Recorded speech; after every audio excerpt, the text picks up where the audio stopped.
Let's begin by offering our respects to ISKCON founder Acharya and our preeminent Shiksha Guru, His Divine Grace, A.C. Bhaktivedanta Swami Srila Prabhupada.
Srila Prabhupada ki Jai.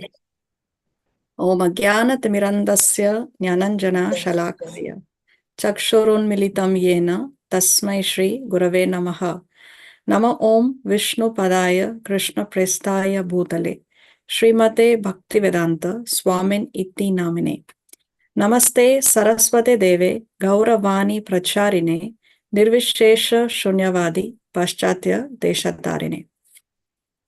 He Krishna, Karuna Sindhu, Dina Bandhu, Jagatpate, Gopesha, Gopika Kanta, Radha Kanta, Namostute.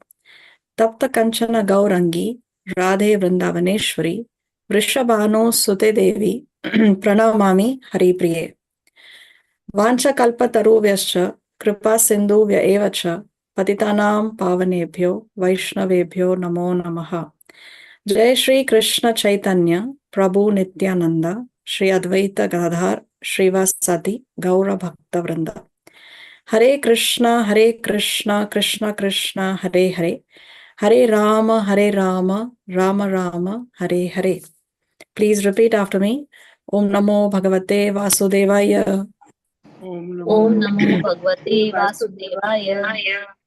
Om Namo Bhagavate Vasudevaya. Om Namo Bhagavate Vasudevaya. Om Namo Bhagavate Vasudevaya. Om Namo Bhagavate Vasudevaya.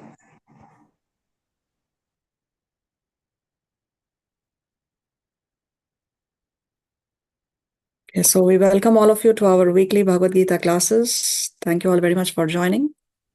We have with us here Auntie Nita, Aja, Hema, Karuna, Kirtilata, Jagriti, Lal and Mehak Melwani. Then we have Manju, Neha, Ritu Lalwani, Lavina, Saket. My parents are there. Then we have Shri Radhe Hari Devidasi and we have Varsha. Okay. So in the previous class, we started with chapter number 13. 13. Yes. What's the title of chapter 13? It's the nature, the enjoyer, the conscious. Exactly. Nature, the enjoyer, and consciousness. So the chapter began with Arjuna asking, what was he asking? The meaning of how many terms? 6 terms. Yes, 6 terms, isn't it? Here, text 1 and 2 are clubbed together. And Arjuna wants to know What is Prakriti? What is Purusha? What is Kshetra? What is Kshetragya? What is Jnana? And what is Jnaya? And Krishna immediately he is starting to reply from the next verse itself, in verse 2. So out of these 6 questions, how many questions does Krishna answer? 6. Two answers, third and fourth. Yes, 2 answers, right? He's answering 2 and he's answering 3rd and 4th. No, he's answering what is Kshetra and he's answering what is Kshetragya. He is not answering first what is Prakriti and Purusha. He's not answering in the same order in which Arjuna is asking the questions. Later we will discuss why. But now he's explained what is Kshetra and what is Kshetragya. So what is Kshetra? What did Krishna say? Field. It is the field of activities. So our body is the Kshetra. No, this body that we have, this material body is the Kshetra. It's the field of activities. Whatever activities we are doing in this particular body. So the body is the field of activities. And what is Kshetragya? It's knower of the body. Knower of Body. Knower of the field of activities, isn't it? So Kshetra means the field of activities, and the Kshetragya is the knower of the field of activities. So who is the knower of the field of activities? Did we discuss that or no? The soul. The soul. How come the soul is the knower of the activities? Because each living entity knows what is going on in his or her body. No, Body. the aches and pains. Suppose I have a headache, then I know what is going on in my body. I know that something is not right in my body. So I am the knower of the body. But the soul is not the only knower of the body. That we will see as we proceed today.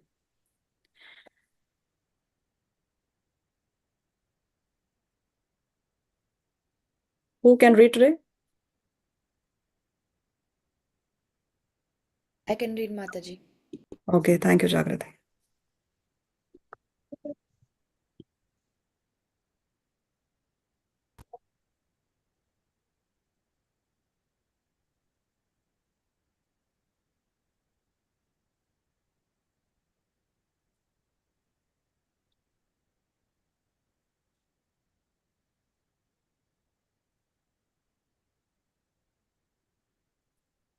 Let's hear the verse. Slok 3. श्रीभगवानुवाच लोकेऽस्मिन् विविधा निष्ठा पुरा प्रोक्ता मया नघ ज्ञानयोगेन साङ्ख्यानां कर्मयोगेन योगिनाम्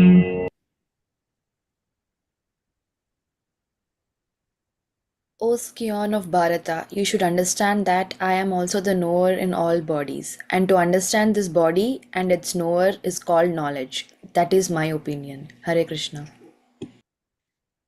So now Krishna is saying that he is also the knower in all the bodies. So it's not that only the soul is the knower. Krishna is saying that he is also the knower. But Krishna, what is the difference between us and Krishna? We are the knower of our own individual bodies. We don't know what is going on in somebody else's body unless the person tells us, no?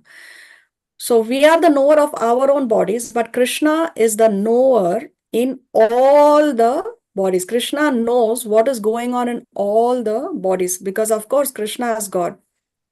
And besides, he's also present in each body as the super soul, as the Paramatma. So Krishna is saying that he is also the knower in all the bodies. And now he's answering Arjuna's 5th question, Jnana. No, Arjuna's 5th question was what is Jnana? So Krishna is saying to understand this body and its knower is called knowledge. So Kshetra means the field of activities.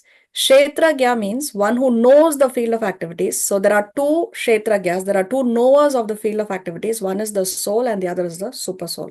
And what is Jnana? Jnana is one who understands the Kshetra, one who knows the Kshetra and the Kshetragya. That is Jnana. Jnana means to know the Kshetra and the Kshetragya. So here briefly he is explaining what is knowledge. He will explain in further detail as we proceed. We will see that in the upcoming verses. Then Krishna says, that is my opinion. He's saying that is my opinion. See, very interesting. Krishna says my opinion. He says that in other parts of the Gita as well.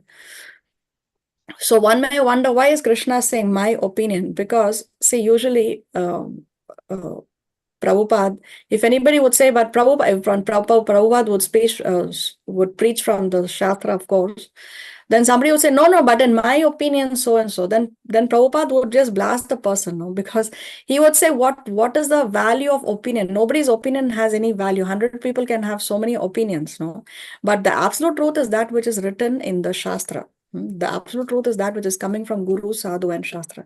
So it's not important what somebody's opinion may be. Somebody may have the opinion that it's okay to have a glass of whiskey every day. It's fine. It doesn't matter. So many other explanations people come up with, but opinions do not matter. What is important? What matters is only what is written in the Shastra, what is coming from Guru, Sadhu, and Shastra. The Guru and Sadhu, of course, repeat only that which is written in the Shastra. But here, interestingly, Krishna is saying, this is my opinion. So we will discuss about this in the upcoming verses. Okay. So there is a second knower who is a knower of all the fields, that is the super soul. So, and what is the definition of knowledge? Arjuna's fifth question: to understand the body and its knower. So to understand the body and to know the super soul and the soul is called knowledge. So how is Krishna the knower? Because super soul is a plenary expansion of Krishna, Krishna says, I am also the knower. So this Paramatma who is there in each body is none other than Krishna. So that's the reason why Krishna is also the knower. But he is not the individual knower of the body. He is present in every body as the super knower. These are all points from the purport. So how to know the differences between the two knowers, the difference between the soul and the super soul. Soul is the individual knower and the super soul is the super knower. Super soul is the supreme proprietor of all the bodies, but the soul is only for one body. So analogy to understand this is how the citizen may be the proprietor of one land. One may be a citizen in a particular country and may own one particular plot of land or a certain home or a shop or whatever properties, no. But he is not the owner of everything that exists on that land. But the king is the proprietor of all the lands. So Supreme Lord is a supreme controller of the senses, Rishikesha. And we, the individual soul, we are only the secondary controller. The king is the original controller of all the activities. Citizens are the secondary controllers. One is fallible, the other is infallible. We can be defeated. No, the individual soul can be defeated. We can fall. But Krishna will not make mistakes. Krishna will never fall down. Krishna can never be defeated. One is subordinate, other is superior. So already, although both are Kshetragyas, both are knowers of the field of activity, still there is a vast difference between the two Kshetragyas. That's the whole point. So if you put both of them, so you say both are Kshetragyas, so both are the same. The soul is equal to the super soul. We are equal to God. Then it is like equating the potent and the important. Krishna is all powerful. He is omnipotent, but we are not omnipotent. And Srila Prabhupada explains from the Vedic literatures, he quotes and he says how in the other Vedic literatures also it is mentioned that there are two knowers of the body, there are two Kshetragyas. And then coming to knowledge, what is the definition of knowledge? Jnana is what? To study the subject matter of the field of activity and the knower of the field of activity very, very minutely. So again, here there is a refutation of how soul and super soul are not the same. So real knowledge is to know super soul as the controller of both the field of activities and the finite knowers, Kshetra and Kshetragya. That is knowledge. See, Srila Prabhupada writes this in the purport. One should not confuse the painter, the painting, and the easel. So, going by this analogy, who is the painter? Who is the painting? And what is the easel representing? Who can say? Hare Krishna. Painter is the super soul, Okay. Good. and painting is soul. Oh no, Yes. Very nice. and easel is knowledge. No, not knowledge. We are all placed No. on, where are we situated? In the world, in the In material nature, no? in Yes, material correct. nature. Yes, correct. So we should not confuse the painter, the painting, and the easel. There is a difference between God, the living entity, and material nature. Okay. So one has to understand the position of Prakriti, nature, Purusha, the enjoyer of nature, and Ishvara, the knower who dominates or controls nature and the individual soul.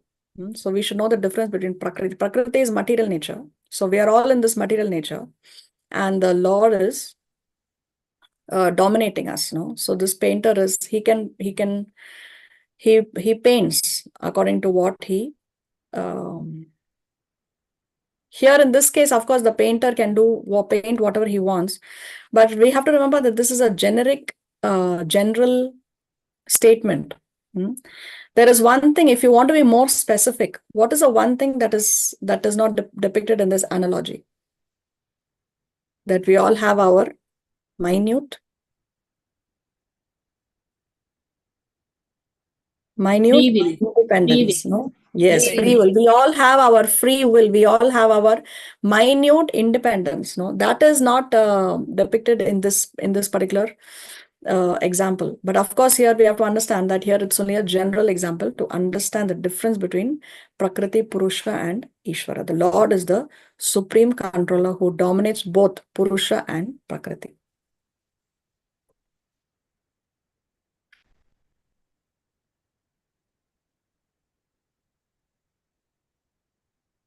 न कर्मणामनारम्भाम् नैष्कर्म्यं पुरुषोऽश्नुते न च सन्न्यसनादेव सिद्धिं समधिगच्छति.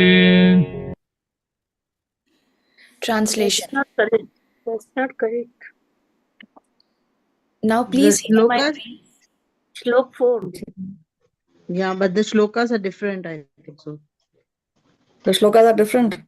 Yeah. Yeah. Even the third one was different. This is the fourth one. Oh, I have a problem with my audio player here. 1 second. It's the Tatta Kshetram Yacha. Yeah. So now we are on 4, right? 4. 1 second. So 3 we didn't hear properly. Let's hear 3 again. पुरा प्रोक्तानुवाच लोकेऽस्मिन् विविधा निष्ठा पुरा प्रोक्ता मया नघ ध्यानयोगेन साङ्ख्यानां कर्मयोगेन योगिनाम्. Oh, 1 second, 1 second. I'm on the wrong chapter. 1 second.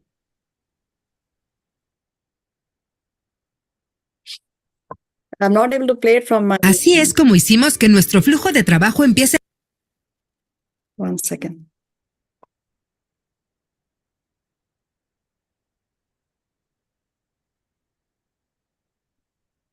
क्षेत्रेषु भारतं प्राहुः सिद्धि क्षेत्रज्ञ इति तद्विदः क्षेत्रज्ञं चापि मां विद्धि सर्वक्षेत्रेषु भारत क्षेत्रक्षेत्रज्ञयोर्ज्ञानं यत्तज्ज्ञानं मतं मम तत्क्षेत्रं यच्च यादृक् च यद्विकारि यतश्च स च यो यत्प्रभावश्च तत्समासेन मे शृणु. Now, yes. Both are correct. Translation. Now please hear my brief description of this field of activity and how it is constituted. What its changes are, whence it is produced, who that knower of the field of activity is, and what his influences are. Hare So Krishna. now Krishna is saying what is it that he's going to explain next. No, so this is like a summary verse of what is coming next. So what is Krishna saying? What is he going to explain? He's going to describe, and he says he's going to briefly describe. No, brief description. So he's going to briefly describe about the field of activity. So he's going to briefly describe more details about the kshetra, how it is constituted, what are the changes, whence it is produced, who is the knower of the field of activities, and what are the influences of the field of activities. So 5 points, no, 5 points. He's going to explain, he proposes to explain briefly how this body is constituted, what are the changes that the body undergoes, how, when, and where the body is produced, how to identify the knower of this body, how to identify the knower of the field of activities, and the influence of the knower of the field of activities, or the influence of the kshetragya, the influence of the knower of the body. So here I have put in brackets in which verses he explains which points. But anyway, we are going to see them. So let's see what he says. ऋषिभिर्बहुधा गीतम् छन्दोभिर्विविधैः पृथक् ब्रह्मसूत्रपदैश्चैव हेतुमद्भिर्विनिश्चितैः. Translation. The knowledge of the field of activities and of the knower of activities is described by various sages in various Vedic writings. It is especially presented in Vedanta Sutra with all reasonings as to cause the effect. Hare Krishna.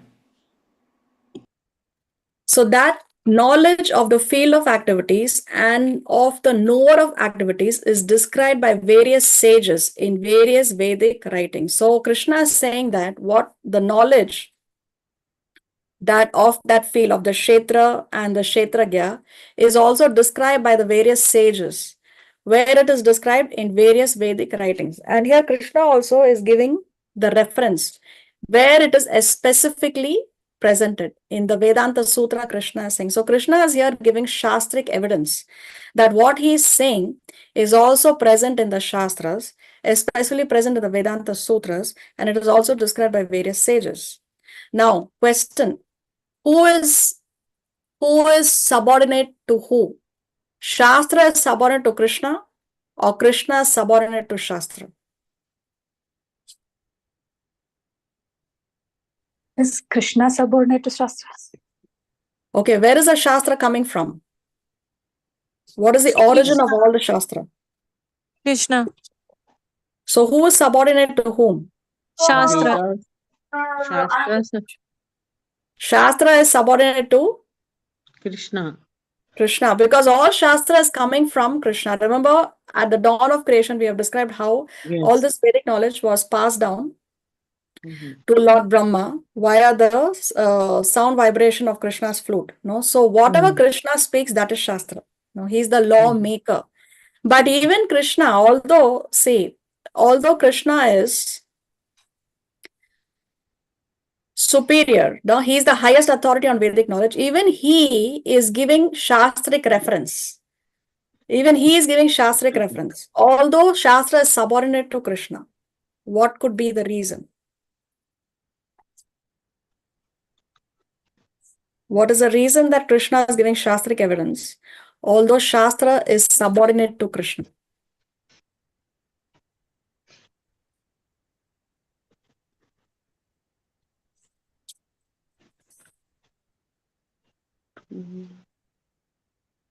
What does a spiritual master speak from? Does a spiritual master speak his own rules and regulations, or the guru speaks from the Shastra, a bona fide guru? A bona fide guru speaks from the Shastras. Yes, a bona fide guru is one who speaks from the Shastras. He does not make his own rules and nobody can manufacture his own religion. No, religion is that which is already established as the absolute. Okay. Now Krishna is playing the role of to Arjuna. He's playing the role of a guru. He's playing the role of a guru, or he's playing the role of God? No, he's playing as a guru. Guru. Exactly. Krishna is playing the role of a guru because Arjuna said, please instruct me, please accept me as your disciple. So here Krishna is donning the hat of a spiritual master. And just as how a spiritual master gives shastric evidence, he speaks from the Shastra, he also gives shastric evidence. In the same way, Krishna also is doing the same. Actually, he does not need to do it because he's got whatever Krishna speaks, that is law. No, but Krishna is donning the hat of a spiritual master, and therefore he is also providing evidences from the same. See, Srila Prabhupada states the Supreme Personality of Godhead Krishna is the highest authority in explaining this knowledge. Still, as a matter of course, learned scholars and standard authorities always give evidence from previous authorities. Krishna is explaining this most controversial point regarding the duality and non-duality of the soul and the super soul by referring to a scripture, the Vedanta, which is accepted as authority. So this is a very, very controversial subject matter, no? The duality and non-duality of the soul, because many transcendentalists will argue that the soul and the super soul are one. We can become God. We are equal to God. It's just that our potency, our power is now hidden because we are under the modes of material nature. But once we can overcome the modes of material nature, then we become equal to God. We can also become equal to Krishna, Ram, like that. No? That's the Mayavad philosophy. So this is a very, very controversial subject matter. And here Krishna is clearly explaining the difference between the soul and the super soul, between the living entity, the Jiva and Bhagavan. And he's doing this by referring to a scripture, the Vedanta. Now, what are the Vedanta sutras? Vedanta Sutra.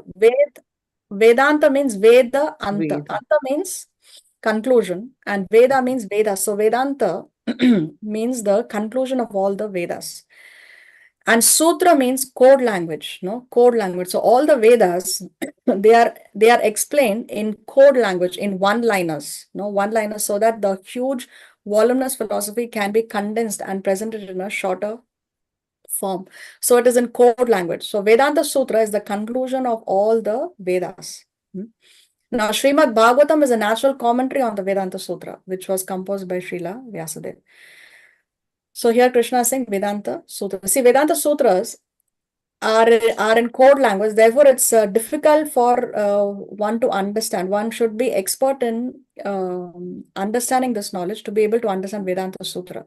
So therefore, to make it easy, then Srila Vyasadeva, he composed the Bhagavatam, which is a natural commentary on the Vedanta Sutras. So anyway, this is the reason you can see how Krishna is presenting the Shastra as evidence, because he's donning the hat of a spiritual master. And this is the reason why previously he said, this is my opinion. He said, this is my opinion. And then he's saying, look, what I'm saying is also there in the Shastra. What I'm saying is also confirmed by the other great authorities, by the other various sages. So this is the connection. See, in the purport, Prabhupada explains the 5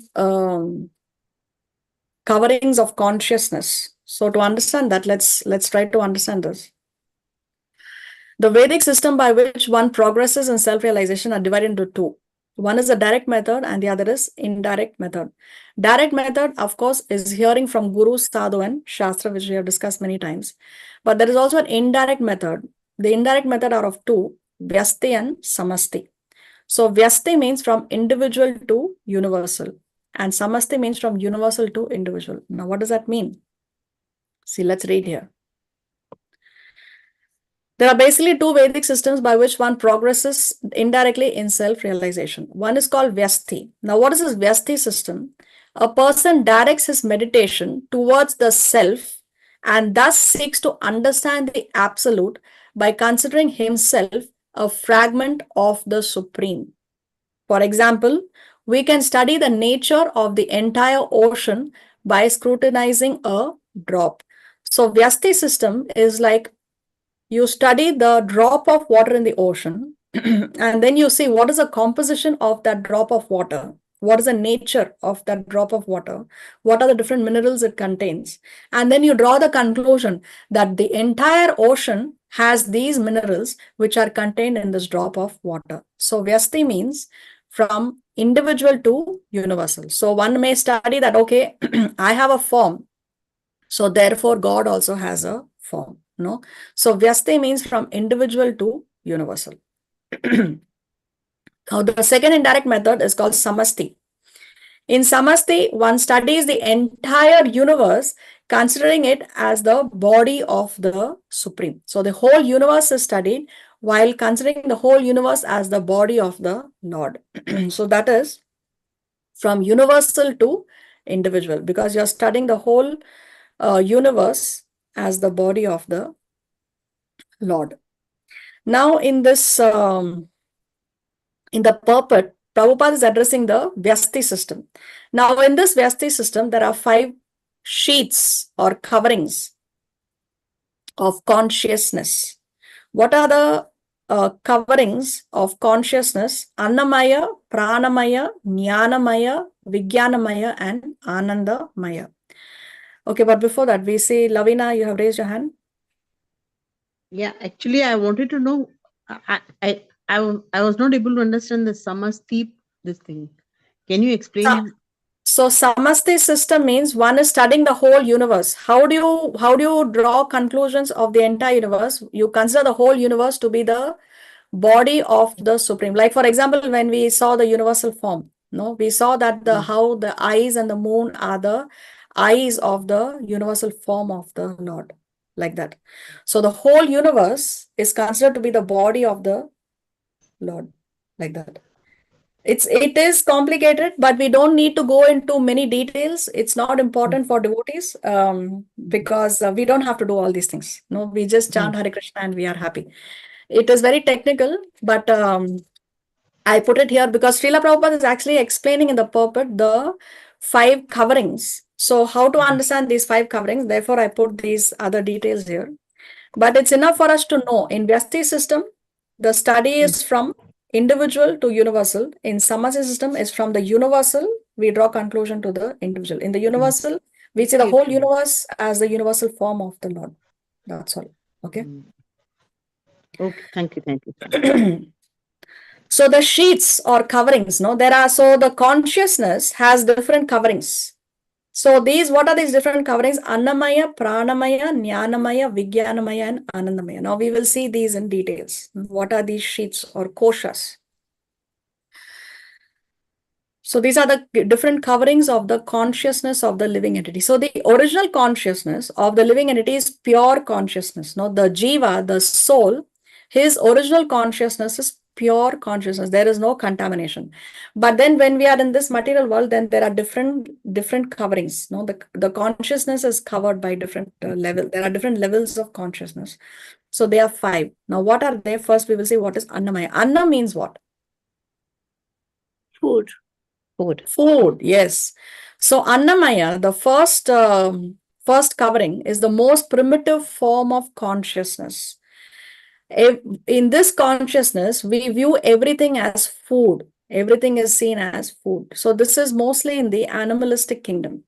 For example, if a tiger sees a very fat person, the tiger is only seeing that there is more food, there is more flesh in this person. If a tiger sees a very thin person, he is going to think that, oh, there is very little flesh, there is very little food. So the whole consciousness of the tiger is only food, what is there in the food. But a human being may look at a fat person in a different way, at an obese person a different way. Maybe he sees that this person is very talented. No, the particular person may be very obese, but probably that person is a very talented musician. He may be very talented comedian or a very good actor, like that. We may see the talent in the person. We are not only seeing the obesity or how much flesh is there in the body. So the consciousness for a human being may be different, but a tiger sees an obese person as more food, more food and less food, like that.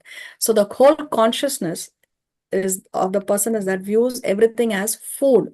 Food is the supreme object of realization. That consciousness does not go beyond food. Such a consciousness makes no distinction between that which is alive and that which is not alive.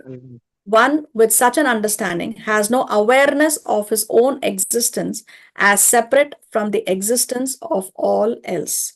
His self-concept is most basic at the existential level. In other words, he just wants to He lives to eat. He lives to eat. The whole consciousness is about anna, about food. Everything he sees as food. Okay, so he's only at that existential level. So consciousness of a young child or amoeba, even the consciousness of a young child is that now whatever is there, the child will put in the mouth because for him everything is food. So this is Anna Maya. It's the first sheath of covering, first kosha. So Srila Prabhupada explains in the Krishna book, in the beginning of life, every living entity is food conscious. As a child or an animal is satisfied only by getting nice food. This stage of consciousness in which the goal is to eat sumptuously is called Anna Maya. Anna means food. So now you tell me, in this Annamaya consciousness, what is involved? The gross body, the subtle body, the soul, the super soul, what is involved? Gross body. Gross body. Gross body, yes, exactly. Only the gross body, because the whole consciousness is only about food. And in which mode is this? Is this the mode of ignorance? Is this the mode of passion, mode of goodness, or the transcendental mode of goodness? Which mode is this? Ignorance. Mode of ignorance, yes, mode of ignorance. Very nice. Now let us go to pranamaya. Now the consciousness is more advanced. Now it's not only about food, but it is about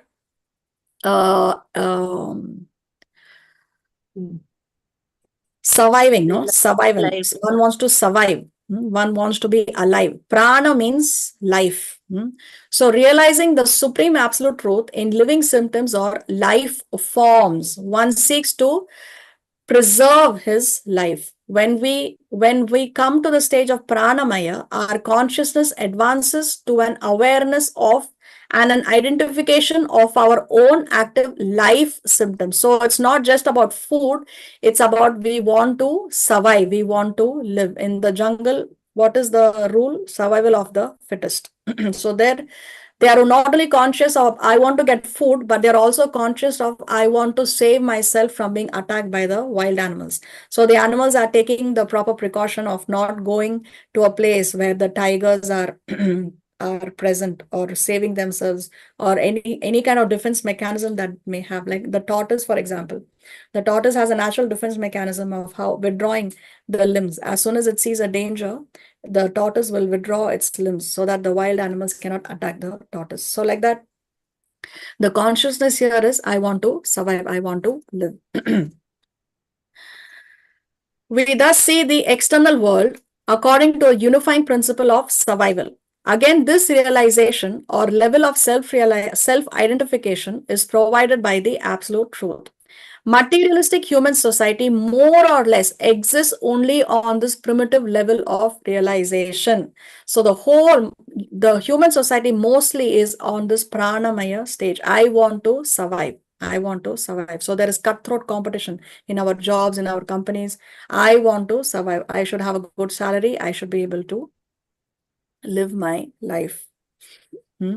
So after this, Annamaya. So after Annamaya comes Pranamaya. So after Annamaya, one lives in the consciousness of being alive and can continue his life without being attacked or destroyed. One thinks that he is happy. This stage is called Pranamaya. This is the reason why, because the materialistic human society is mostly at this level of Pranamaya. We like to insurance. We like to insure our belongings, our homes, our wealth, our properties, because we want to live, we want to survive. So this is called pranamaya, or consciousness of one's existence. So now you tell me, this is at which this includes a gross body, subtle body, soul, or super soul? Subtle body. Subtle body? Subtle body? That's Pranamaya no existing. gross body. Gross body, it involves the gross body. And which mode? It is mode of goodness, passion, or ignorance? Passion. Or passion, yes, passion, because it's all about survival. I want to survive at any cost. So here you're in the mode of passion. Passion. Then Jnanamaya is the third stage. In Jnanamaya, realization extends beyond the living symptoms to the point of thinking, feeling, and willing. So previously it was just I want to survive at any cost, no? But here one stops to think, what am I doing? Why am I doing what I am doing? How do I feel when I do what I want to do? So here the emotions are coming into place. So one appreciates the subtle interactions of mind and intelligence, emotions, aesthetics, etc. as the ultimate object of realization. At Jnana Maya, the concept of self expands to awareness of our own thinking, feeling, and willing. We then see everything in relation to that. Ramanujacharya explains that the Taittiriya Upanishad's use of the Jnanamaya platform refers only to those civilized human beings who follow Vedic culture. So only those civilized human beings who follow Vedic culture stop to think, why am I hankering so much after all this wealth? What is it that I want? Why am I here? What is my why is it that I fear death? Why is it that I don't want to grow old? Why is it that I do not want to die? No, or have any disease. So one stops to think. No, one stops to think. Because one possessing this level of consciousness acts and perceives everything in relation to Vedic knowledge, this consciousness is called as Jnana Maya. So Srila Prabhupada explains in the Krishna book. After this, after the Pranamaya stage, when one is situated on the mental platform, his consciousness is called Mano Maya. So Jnana Maya is also called as Mano Maya because it involves the mind. It has thinking, there are emotions involved. So now which body? Gross body, subtle body, soul or super soul? Subtle body. Why subtle body? Because mind is involved. Yes, the mind is, the subtle body is made up of mind, intelligence, and false ego. So here, because there are emotions, feelings are there, the mind is involved, and the mind is situated in the subtle body. What is the address of the mind? The mind is located in our subtle body. So now you have the subtle body coming in. So, and which mode of material nature? It is Intelligence. intelligence. Intelligence. No, which mode? Mode of goodness, mode of passion, or mode of ignorance? Mode of goodness. It's mode of Mode goodness. of goodness. It is the beginning. It is just the beginning of the mode of goodness, because at least one is stopping to think why. No, why? He's asking the pertinent questions, the very important questions. So it is the beginning of the mode of goodness. Then Vijnanamaya. After Jnana is Vijnana. What is Vijnanamaya? Realization which the living entity mind and life symptoms are distinguished from the living entity himself, to realize the self as different from the field of activity, including the subtle body. So here you realize the self means you realize that you are not the field of activity. You realize that you are not this body. You realize that you are not what you see in the mirror. One realizes that I am the soul. No, I am the spirit soul. And this is the reason why the soul, the soul never dies. And this is the reason why we do not want to die. The soul doesn't grow old. The soul doesn't get any disease. This is the reason why we do not like to grow old. We do not like to get any disease. So to realize the self as different from the body, to realize that I am the soul, I am not this body. So that is this Vijnanamaya stage. Thus, the soul itself becomes the ultimate object of realization. Srila Prabhupada explains again in Krishna book, if by the evolutionary process of philosophical life, one happens to reach the platform of intellectual life and understand that he is not this material body, but a spirit soul, then he is situated in the Vijnanamaya stage. So now, gross body, subtle body, soul, super soul. What is being involved here? Soul. Soul, isn't it? Because here one realizes that we are spirit soul. Does this mean that they transcend the three modes too? To transcend the three modes, one has to come to the next level. We will come to that. Okay. Right now, he is only realizing that he is the soul. But to transcend, one also has to realize the Super soul. super soul. Exactly. Yes. So that is the last stage. Vijnanamaya leads to Anandamaya. Okay, yeah. So now he's entering into the field of transcendental mode of material nature. No, previously he was entering into it was the beginning of the mode of goodness. Here he's beginning to enter into the field of transcendence, transcendental mode of material nature. Here it begins. Now the last stage, Anandamaya, supreme stage of realization of all blissful nature. Ananda means bliss. No, so this is the supreme stage of realization of all blissful nature. One realizes the distinction between the self and the supreme self. One understands that I am the servant and the Lord is the master. So one realizes the difference between us and the Lord. And when we understand the difference between us, the living entity, and the Lord, then we enter into a blissful, loving relationship. Now we have a loving relationship with the Lord. So in order for us to become fully self-realized, one has to realize completely that we are the servants of the Lord. And servant means one has to serve. And so when one renders loving devotional service, then that is the key to the kingdom of God. That is the key to going back home, back to Godhead. So Anandamaya stage. So this involves what? Soul, super soul, gross body, subtle body. Super soul. Super soul and Super soul, yes, super Mhm. soul, because one realizes the difference between the self and the supreme self. Super soul. So Srila Prabhupada explains, then by evolution and spiritual life, one comes to the understanding of the Supreme Lord or the Supreme Soul.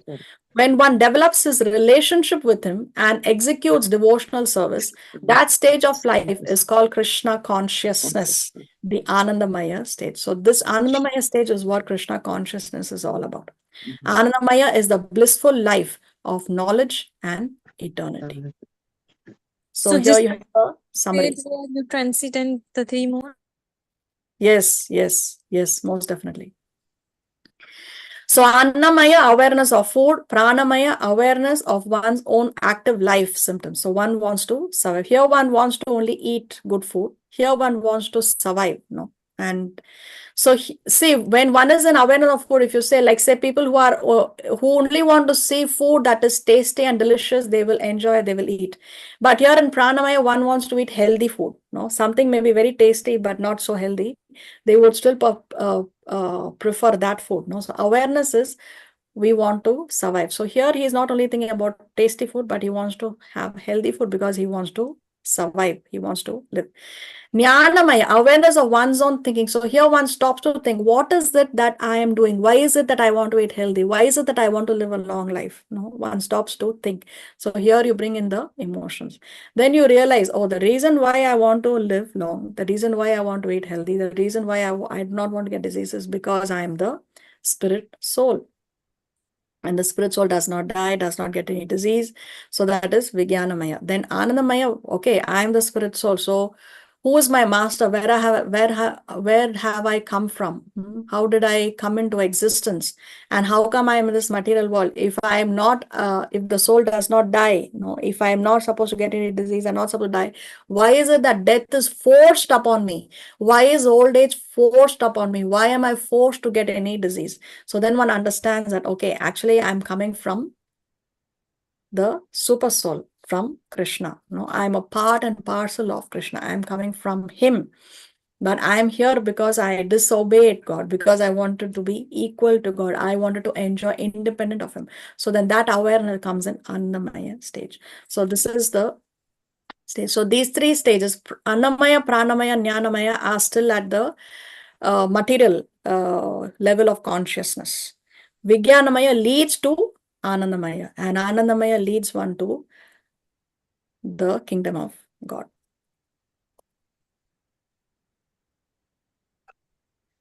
See, Srila Prabhupada writes in the Krishna book, the materialistic civilization is primarily situated in these three stages, Annamaya, Pranamaya, and Manomaya. So these three, the first three are materialistic. The first concern of civilized persons is economic development. The next concern is defense against being annihilated. And the next consciousness is mental speculation, the philosophical approach to the values of life. As long as the living entities are situated in the lower 4 stages of life, Annamaya, Pranamaya, Manomaya, and Vijnanamaya. Remember, Manomaya is also Jnanamaya. So as long as he is situated in these 4 stages, they are considered to be in the material condition of life. But as soon as one reaches the stage of Anandamaya, he is a liberated soul. This Anandamaya stage is explained in the Bhagavad Gita as the Brahma Bhuta stage. There it is said that in the Brahma Bhuta stage of life, there is no anxiety and no hankering.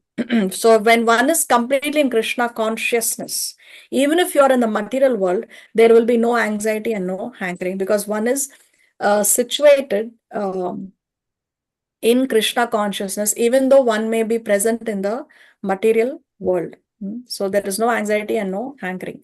This stage begins when one is equally disposed towards all the living entities. So one sees everyone as a servant of Krishna. One sees that the super soul is present in the heart of every living entity. One sees that the super soul is present in the heart of every insect, every animal, every bird, every aquatic. Therefore, a Vaishnava does not want to harm even a small ant.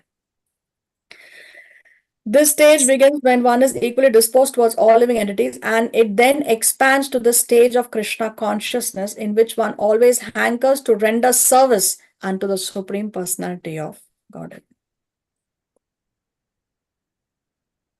So here, Kshetra includes gross body and subtle body. Anandamaya, Pranamaya are including the gross body. Jnanamaya includes the subtle body. Whereas Kshetragya, the knower, the individual soul and the super soul, they are the two knowers of the body. They are the two Kshetragyas. So Vijnanamaya and Anandamaya are the Kshetragyas, the individual soul and the super soul. But the Kshetra or the field of activities or the body includes the body. Of course, we know that there are two bodies, gross and subtle bodies. So the first 3 sheets, the first 3 sheets or the first 3 koshas, the Anandamaya, Pranamaya, and Jnanamaya are the Kshetras. This is the reason why we have brought up these sheets in this particular subject matter. This is the connection. Mataji, you said something about mental speculator. You read something about mental speculator that is also in Vijnanamaya? No, right? Or you read this sentence, the mental speculation. That's what Prabhupada writes in his Krishna book. Where is it? Where is that line? Oh, I can't see. Mental speculation. Consciousness is mental The first concern of civilized person is economic development. For the next concern in defense against the being annihilated, and the next consciousness is mental. Yeah, Jnanamaya is mental speculation. So there, say in Jnanamaya, one realizes that one is a soul, but one does not realize that one is a servant of the Supreme Soul. So here there can be mental speculation, Jnana. Vijnana is where one understands that I am the servant of the Lord. Okay. Thank you. Okay, 6 and 7 are clubbed together. महाभूतान्यहङ्कारो बुद्धिरव्यक्तमेव च इन्द्रियाणि दशैकं च पञ्चचेन्द्रियगोचराः इच्छा द्वेषः सुखं दुःखं सङ्घातश्चेतनाधृतिः एतत् क्षेत्रं समासेन सविकारमुदाहृतम्.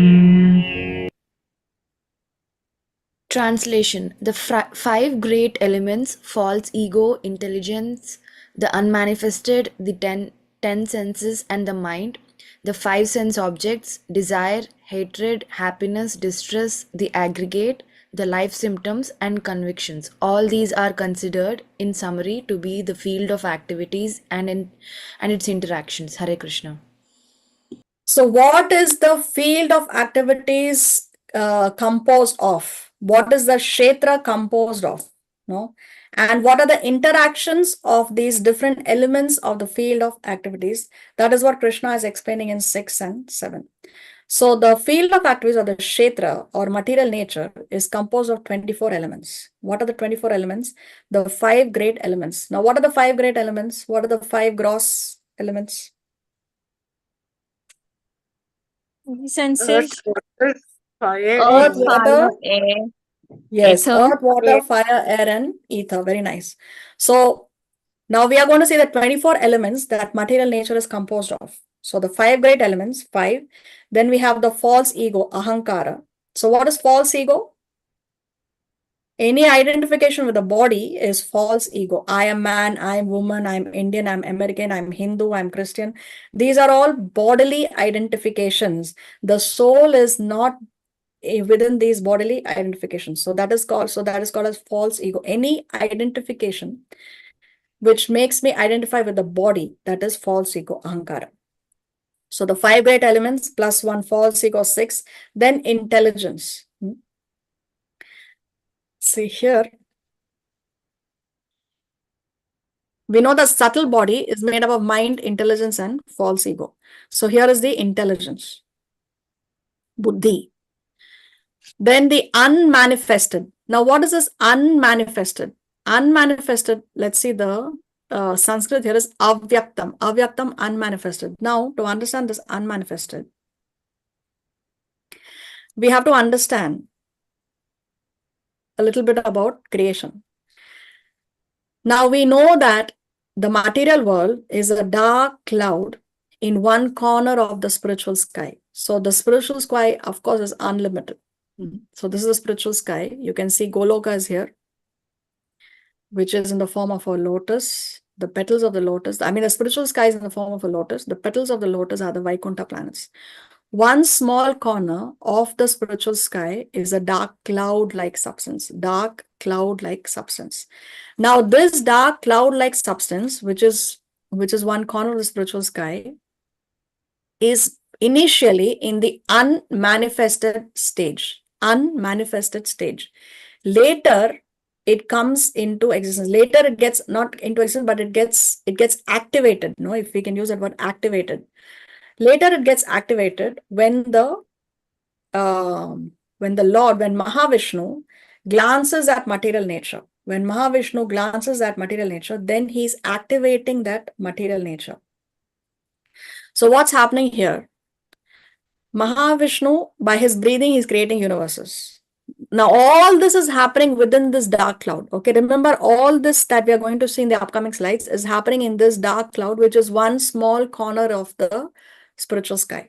So what is happening there? Mahavishnu, he is breathing and he's creating all these universes from the different pores of his skin. So millions and millions of universes are being produced. Then what happens? These universes enter the material energy Maya, which is on the other side of the Viraja river or the causal ocean. So this Viraja river is demarcating. It flows between the spiritual and the material worlds. No, it's an in-between thing that is flowing between the material and the spiritual worlds. So these are entering into the other side of the causal ocean or Viraja river, and as they enter, they grow in size. So they are becoming big and big as they enter into the other side of the causal ocean. So you can see this. He's creating the universes, and then they are going into this other side of the Viraja river. Now, then what happens? Then they are covered by 5 great elements: earth, water, fire, air, and ether. So now this universe is being covered by these 5 gross elements. These universes are created during the exhalation of the Lord. So when Mahavishnu breathes out, he's creating these universes. So where do you get all this information from? From the Brahma Samhita. It's there on your Veda base. You can go to your Veda base and check out these Shastric codes about how this thing is happening, how this creation is taking place. Then what happens? Mahavishnu glances at the material energy. Up to this point, material energy is inert or inanimate. It is sometimes called as pradhana. During the pradhana stage, all the elements are inert, undifferentiated, and unmanifest. So it is in the inactivated state. In other words, it is in the inactivated state. Just like how, see, when we buy a new chip for the cell phone, we have to activate that chip to be able to start making the phone calls. Before that, it is in the inactivated state. So this is very much like that. Pradhana means the material nature in the inactivated state. Now what happens? Mahavishnu is glancing at material nature, and his glance takes the form of Shambhu. His glance takes the form of Shambhu. Then because of that, the jivas, along with their karma, now each jiva has their past karmic balance. So the jivas, along with their karma, they are transferred into this material world. See, by the Lord's glance, he impregnates material nature with the living entities. The personality Shambhu, Lord Shiva, assists the Lord by transferring the jivas into the material energy. The Lord does not touch material nature. He does so via Lord Shiva. Lord Shiva's abode is on the edge of the Viraja river. So this is the difference between Krishna and Lord Shiva. See, Brahma Samhita explains how Lord Shiva is yogurt and Lord Krishna is milk. From milk, we can make yogurt, but from yogurt, we cannot make milk. But essentially, the quality is the same. The reason why is because Lord Shiva is coming in touch with material nature. So, God coming in touch with material nature makes him not fully Vishnu Tattva, but neither is he fully Jiva Tattva. Lord Brahma is Jiva Tattva. No, he's a living entity. He is a Devata, a demigod. But Lord Shiva is in his own tattva because he is in between the material and the spiritual. Only because Lord Shiva is coming in touch with material nature, he is not completely Vishnu tattva. He is not completely the supreme personality of Godhead. Now, this Lord Shiva does, of course, to facilitate creation. To facilitate creation. But Mahavishnu, Krishna, he never touches material nature. He never touches material nature. Therefore, he is the supreme personality of Godhead. He is Vishnu Tattva. So we have Vishnu Tattva, then we have Lord Shiva who is in his own Tattva, and then we have Jiva Tattva, which is all the living entities, starting from Lord Brahma. Yeah, Lavina, you have your hand raised. Yeah, that means even how Brahma has 100 means his own period. In Shiva has his own period, or he's Okay, so there are different Rudras. There is not only one Lord Shiva. That's the whole point. There are different Rudras. There are different Lord Shivas. There is one Lord Shiva even in the Vaikuntha planets. Even in the Vaikuntha planets, there is one form of Lord Shiva who's like, he is called as Sadashiva. So he is eternal because he is in the Vaikuntha planets. Okay, but there is very little information available on more details about that Sadashiva. You will not find information in the Shastra. Okay, so there are different Rudras. There is one who is in the Vaikuntha planets, he is eternal, but there are other Rudras which are not completely in the spiritual world. They are here, so one cannot say that they are completely spiritual. It's unlike Lord Brahma. Lord Brahma, there is only one Lord Brahma. Every universe has only one Lord Brahma. And he lives for 100 years and then his period is finished. But Rudra, there are 11 Rudras. Yeah. Okay. So that means Shiva, which is in between Vishnu, Krishna, and like Jivas. So even he will die, or no, he will not die because he is not a devata. He is not a demigod. Oh, achha. Okay. Okay. Thank you. Lord Shiva is almost the supreme personality of Godhead. Almost. Only he is coming in touch with material nature for creation. Therefore, he is not fully the supreme personality of Godhead. That's the difference between Krishna and Lord Shiva, according to Shastras. If you read Brahma Samhita, you will see these details. It's there in your Veda base. Brahma Samhita, only one chapter is available to us. Everything else we have lost, unfortunately, because of the influence of time. Lord Chaitanya Mahaprabhu, he had traveled to one temple in South India, and there he found this particular chapter of Brahma Samhita. It was there in this ancient temple, and then he copied it down with his hand. And then it was distributed. That's how we have this particular chapter of Brahma Samhita. Other chapters we don't have access to anymore. Thank you. You're welcome. So this Brahma Samhita was actually translated by Srila Bhakti Siddhanta Saraswati Thakur, the spiritual master of Srila Prabhupada. So if you read, actually, it's not so easy to understand Brahma Samhita. It's in a very refined language. I mean, with Kali Yuga, our brains are becoming less and less, no? We are less intelligent. So if you read Brahma, at least I cannot understand Brahma Samhita. It's hard to understand. Anyway. Now what's happening? At this point, all the golden universes are covered by the 5 elements. So at this point, the universes are covered by the 5 elements, the 5 gross elements, earth, water, fire, air, and ether. And there are 18 other inanimate elements waiting to act. So there are other 18 elements which are waiting to act. So they are not yet activated. So this material nature in the inactivated state, no, the bottom line, we are going into so many details, but the bottom line is the material nature in the inactivated state is called pradhana. It's called pradhana. When it is in the activated state, it becomes prakriti. See. Nothing moves. So these other 18 elements are waiting to act. They are not yet activated. The only thing has happening here is that the universes are covered by the 5 gross elements. Now nothing moves until the original controlling deity of each of these elements in each universe prays to Lord Mahavishnu to help in creation. He then impregnates time into the material energy. So now he is impregnating time into the material energy. With the impregnation of time, material nature becomes prakriti. So now it is in the activated state. So when material nature in the inactivated states becomes activated, then it goes from being pradhana to prakriti. And then it transforms to mahatattva.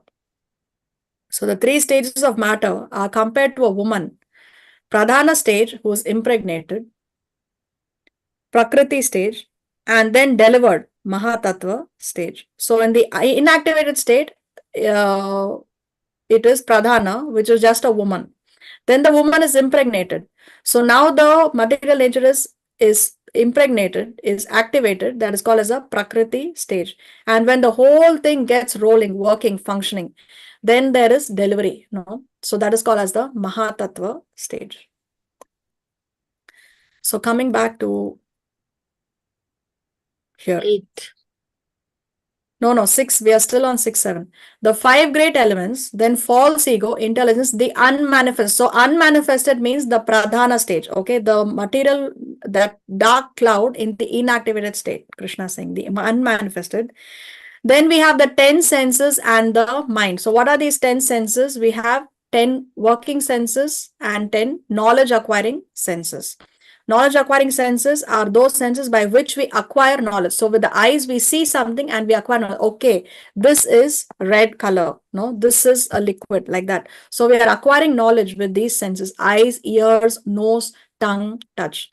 Then there are 5 working senses: the voice, the legs, the hands, the evacuating organs, and the reproductive organs. So these are the 10 senses. Krishna says here, see. The 10 senses and the mind. The mind is the most important. It is around this that all the other senses are revolving. So the mind.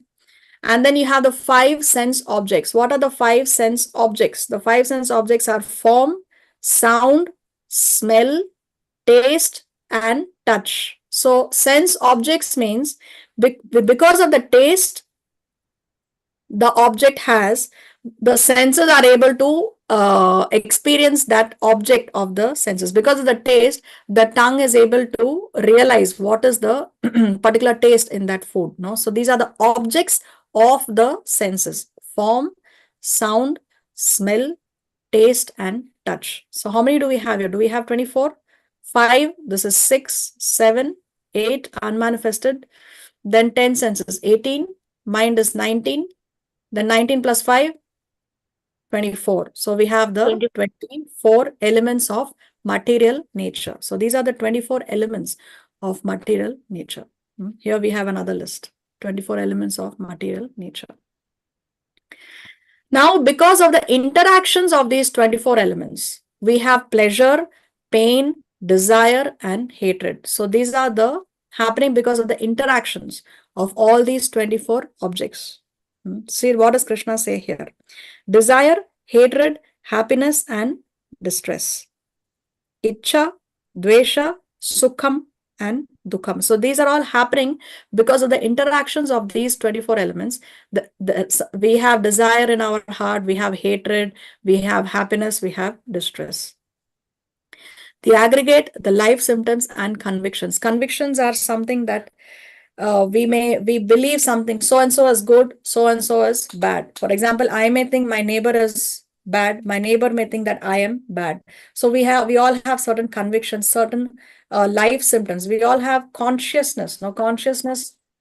See, of course, we know that the soul's consciousness is pure consciousness, but here in the material world, we develop contaminated consciousness. So because of the interaction of these elements, we are developing other consciousness. No, so like that, because of these interaction of the 24 material elements, we have these other results that are happening. So 6 and 7, Krishna is explaining the 24 elements.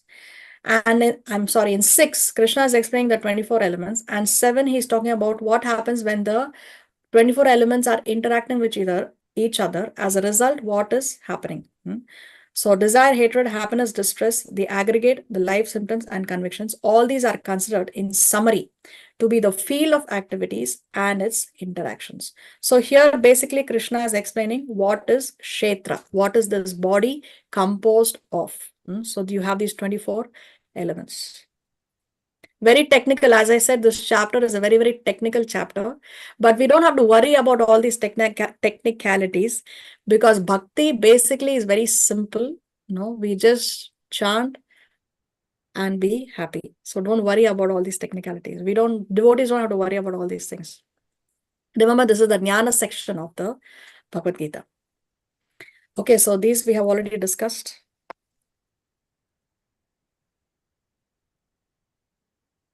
Now we discussed desires. Now there are two kinds of desires, material and spiritual. We saw no Ichcha, Dvesha. Because of the interaction of the 24 elements, there is Ichcha. So there is desires. So let's talk about desires.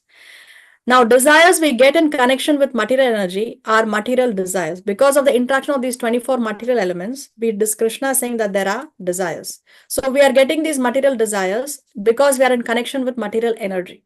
Okay, but now desires can also be spiritual. Desires can also be spiritual. So where are we getting the spiritual desires from?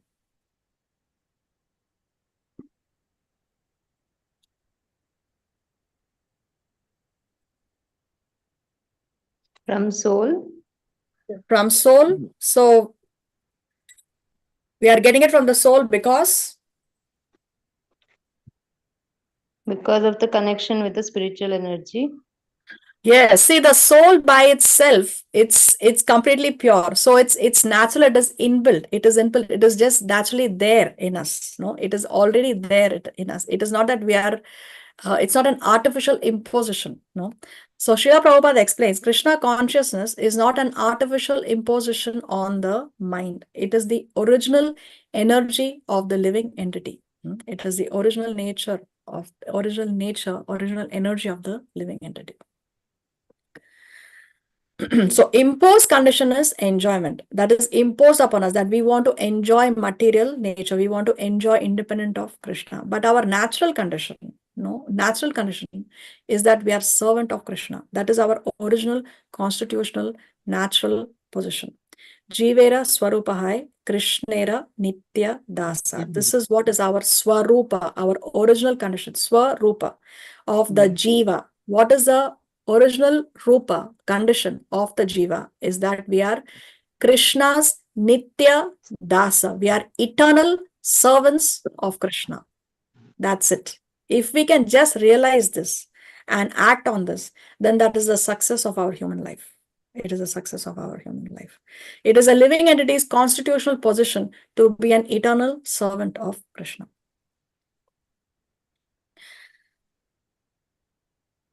So there are changes of the body. There are 6 in number. So remember, Krishna said that he's going to explain all these different things about the Kshetra. So now in the purport, Prabhupada is explaining the changes of the body. There are 6 changes in the body. What are the 6 changes? The body is born, it grows, it stays, it produces byproducts, then there is decay, and then it vanishes. So the body is born, there is birth, then there is growth. Then it stays for some time, it maintains for some time. Then it produces byproducts. What are the byproducts of the body? The children. The children, yes, the children. Then it begins to decay. There is old age, and at last it vanishes. That means it is death. So these are the 6 changes of the kshetra, the 6 changes of the body. Now, the field of activities for the conditioned soul can be compared to a playground in a backyard surrounded by a big fence. So the kshetra, or the field of activities for the jiva, can be compared to a playground. So there is some, see, remember, we all have minute independence. So we have independence, but we have minute independence. So there is still some restriction. We are not completely restricted, but we have some restriction. So you can compare this to a playground within a fence. So if a child is playing inside this playground, he has his free will, minute independence, where he wants to play. He wants to play on the swing, he wants to play on the slide. Whatever he wants to play, he can play. He has that minute independence, but he cannot go out of this fence. He cannot go out of his fence. So like that, we have minute independence, and we also have restrictions. So the field of activities for the conditioned soul can be compared to a playground in a backyard surrounded by a big fence. The child playing in that yard has freedom to play as he wishes, but he cannot extend his pleasure beyond the allotted field. He is limited by the fence. Similarly, the living entity is limited by the interactions of his body, mind, and karma, which comprise his field of activities. Every body comes with its karma. No, so within a certain limit only we can enjoy. If it's not in the karmic balance of that person to enjoy great wealth, he is not going to be able to enjoy it. So like that, the living entity is limited by the interactions of his body. What is the kind of body he has? What is the kind of mind that he has? Because the mind has the impressions of his past life and karma, which comprise his field of activities. He knows nothing of life beyond the fence. Similarly, the living entity, according to the limitations of the body and mind he has received through his karma, cannot see beyond his limited field of activities. Every living entity's kshetra is arranged by karma. So what is the kind of body we are getting is arranged by our karma through the agency of Maya. So Maya arranges the kind of body that we get. Krishna therefore is not partial, because as the super soul, the knower of all the kshetras, the knower of all the bodies, he simply sanctions the awarding of each living entity's field of activities. So see, the Lord Krishna, he is only sanctioning the body that we are going to get. He has to sanction, because if he doesn't sanction, even a leaf cannot move without him sanctioning. So he sanctions it. Now, what is he sanctioning? That body that we are to get. Now, is he sanctioning that, okay, you get a healthy body, you get a diseased body because I favor you and I don't favor you? No. Somebody is getting a diseased body, somebody is getting a healthy body because of his past life karma. So that arrangement is made by material nature. Material nature is arranging the kind of body that we should get based on our karma. So what body we are getting, we are only responsible for that, because we have done those activities using our minute independence. Okay, so basically what is happening? The living entity desires, material nature makes the arrangement, and the Lord is sanctioning.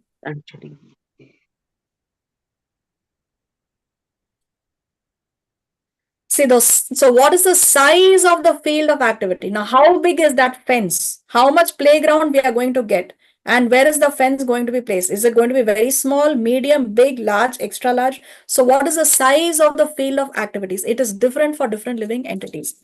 Now, for an earthworm, he has a very small field of activities. Why? Because the earthworm, he cannot read, he cannot write, he cannot jump, he cannot run. He can only crawl through the dirt surface when it rains and crawl back into the soil when the rain stops. So the field of activity for an earthworm is very small.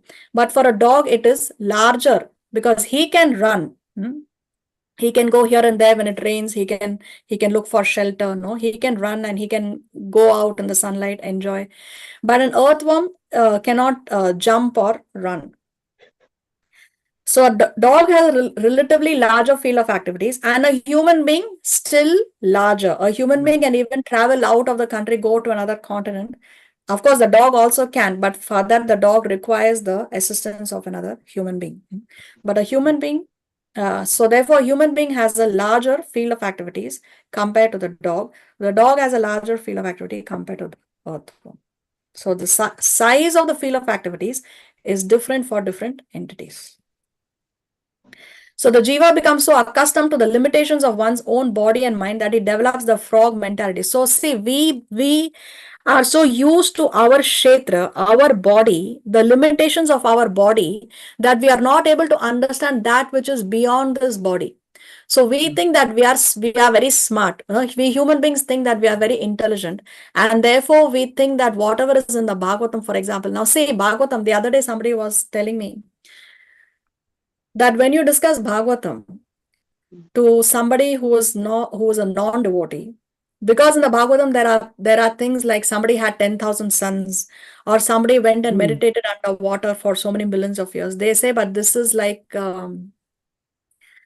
stories. These are just stories, because how is it possible for somebody to meditate underwater for millions of years? How is it possible for somebody to have 10,000 sons? How is it possible for somebody to live 100,000 years? Why? Because that person is trying to judge based on his own body, the limitations of his own body. So he's applying the rules and regulations of his kshetra, of his body, to everything else, everybody else, beyond all time, place, and circumstances. But we should understand that what happened in the previous yugas is different from what is happening in this yuga.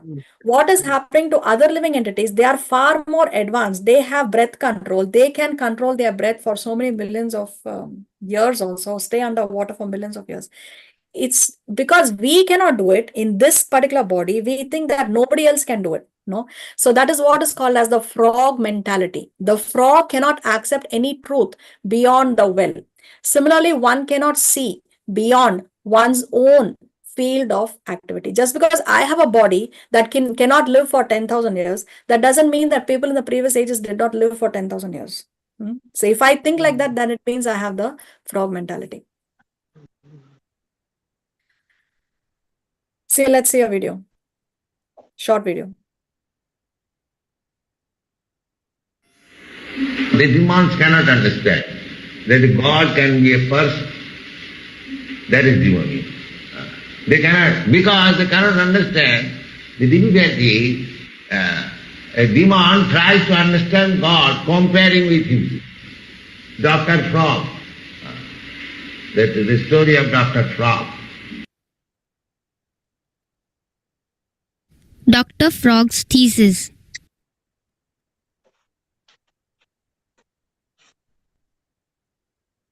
Not far from the ocean, there lived a frog in a well. The frog was in fact born and brought up within the said well and never went outside it. Nevertheless, it was still a puffed up creature.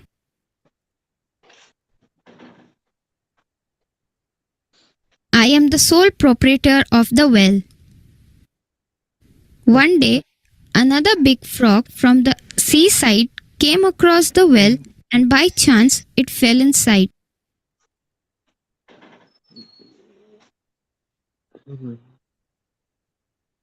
There seems to be a new prey. Let me try on it.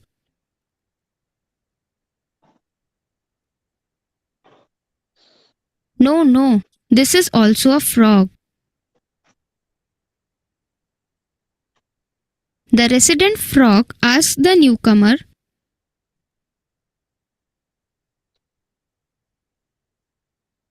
"Where do you come from?"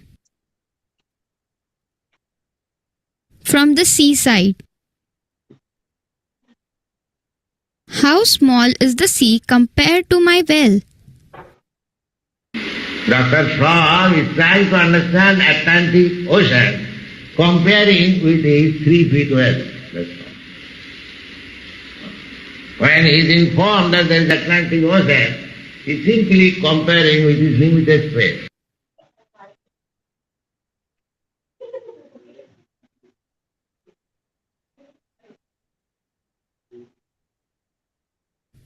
Ha ha ha. The sea is beyond any comparison with this well. Is it this large? Sir बंद करना यार, घड़ी घड़ी इधर खोले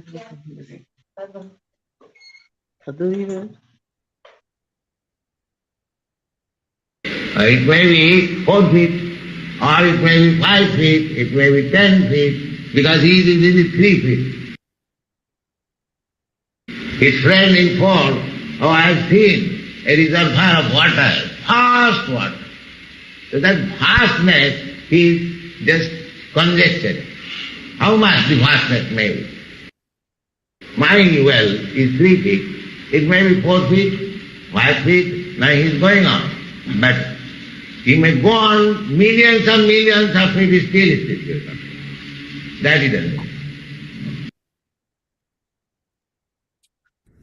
This much big? Impossible. Nothing larger than this can exist. Please make an effort to look above this well and see how large the ocean actually is. Therefore, atheistic person, demons, they think in their own way that God, Krishna may be like this, Krishna may be like this, Krishna may be like this. Generally they think that Krishna or I are the same. Krishna is not great. They do not believe that God is great. He thinks that God is as good as I am. I am also God.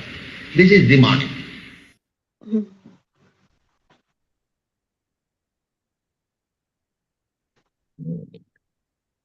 Okay, so let's complete this fill in the blanks. Every living entity Kshetra is arranged by his dash. What comes here? Yes. Through the agency of?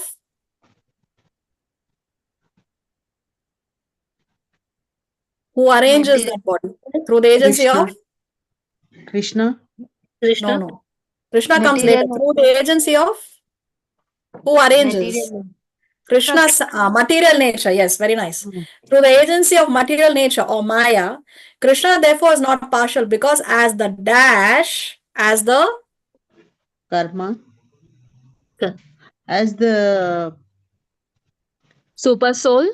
super soul, yes, the super soul, the knower of all kshetras, he simply dash the awarding of each living entity's field of activities. He simply Approving.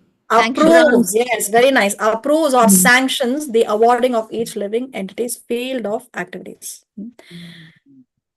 Okay.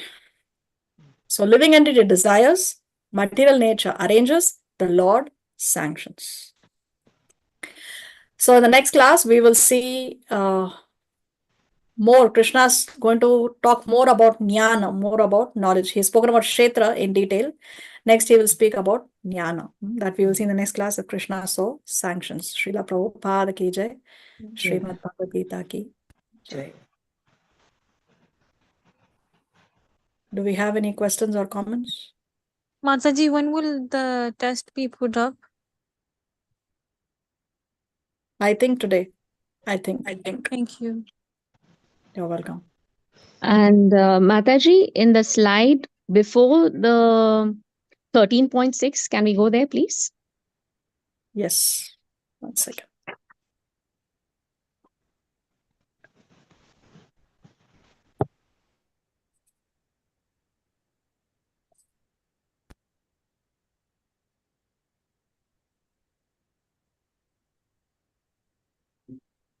Before 13.6. This one? Just once, yeah.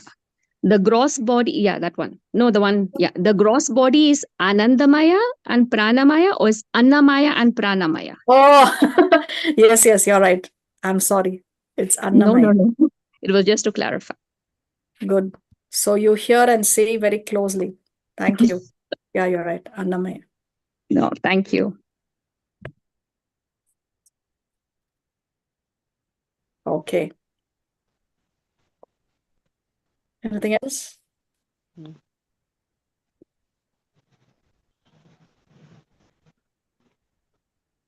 Okay, then, since there are no questions or comments, I will see you all next week if Krishna so sanctions. Till then, have a nice weekend. Krishna consciousness. Vancha kalpatarubhyascha kripa sindhu vyayevacha patitanam pavanebhyo vaishnavebhyo namo namaha. Srila Prabhupada ki jai. Srimad Bhagavad Gita ki jai. Hare Krishna. Hare Krishna. Hare Krishna. Thank you. Thank you. Hare Krishna. Thank you. Hare Krishna.